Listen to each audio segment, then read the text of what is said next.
परिचय। नमस्कार बच्चों, क्या तुम मुझे जानते हो? हाँ, मैं 1 रुपए का सिक्का हूं। जब आप बाजार जाते हैं, आप फल, सब्जी और दूसरी पसंदीदा चीजें खरीदने के लिए मुझे खर्च करते हैं।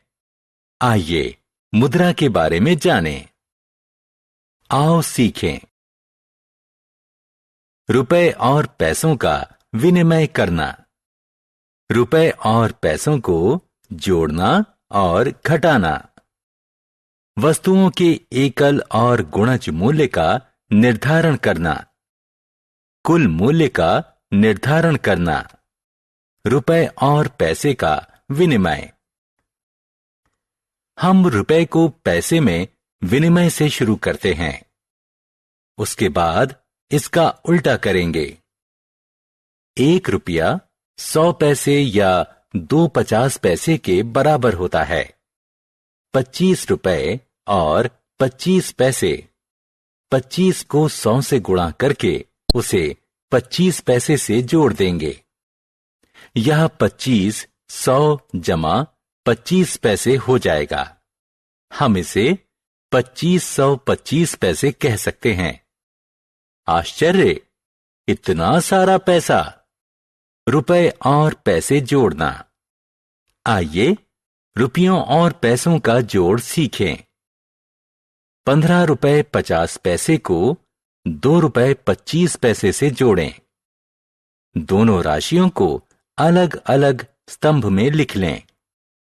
पहले पैसे वाले स्तंभ के अंक जोड़ लें। 50 पैसे जमा 25 पैसे का योग हुआ 75 पैसे। अब रुपए वाले स्तंभ को जोड़ लें। 15 जमा 2 हुआ 17। अतः योग हुआ 17 रुपए और 75 पैसे। रुपए और पैसे का साधारण घटाव। रुपए और पैसे का घटाव सरल है। 50 रुपए 75 पैसे में से 1 रुपया 50 पैसे घटाएं। हम पहले पैसे वाले स्तंभ के अंकों को घटाएंगे, फिर रुपए वाले स्तंभ के अंकों को। अतः उत्तर होगा 49 रुपए और 25 पैसे। गुणज मूल्य। आइए सुने कि ये लड़कियां क्या बात कर रही हैं। मेरी मां ने ये 2 गुड़ियां खरीदी, एक मेरे लिए और एक मेरी बहन के लिए। गुड़िया का एकल मूल्य 100 रुपए था। क्या आप एकल मूल्य का मतलब समझते हैं? एकल मूल्य एक वस्तु का मूल्य होता है। अतः एक गुड़िया का मूल्य था 100 रुपए।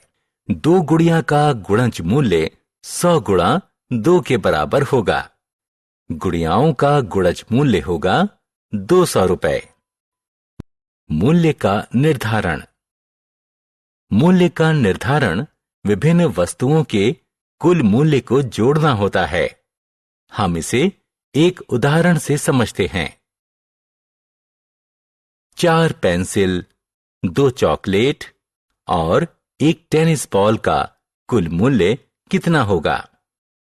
यदि पेंसिल का एकल मूल्य 1 रुपया 50 पैसे, चॉकलेट का एकल मूल्य 15 रुपए और टेनिस बॉल का एकल मूल्य 5 रुपए है, हम इन सभी वस्तुओं का कुल मूल्य निर्धारित करेंगे।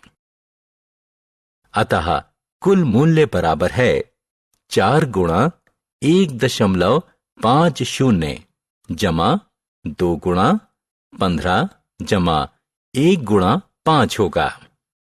यह 6 जमा 30 जमा 5 के बराबर होगा, जिसका योग 41 रुपए होगा। आओ खेलें। दी गई वस्तुओं के मूल्य का निर्धारण करें। हमने क्या चर्चा की? 1 रुपया 100 पैसों के बराबर होता है। एक वस्तु के मूल्य को एकल मूल्य कहते हैं। गुणज मूल्य की गणना एकल मूल्य को वस्तुओं की संख्या से गुणा करा के करते हैं।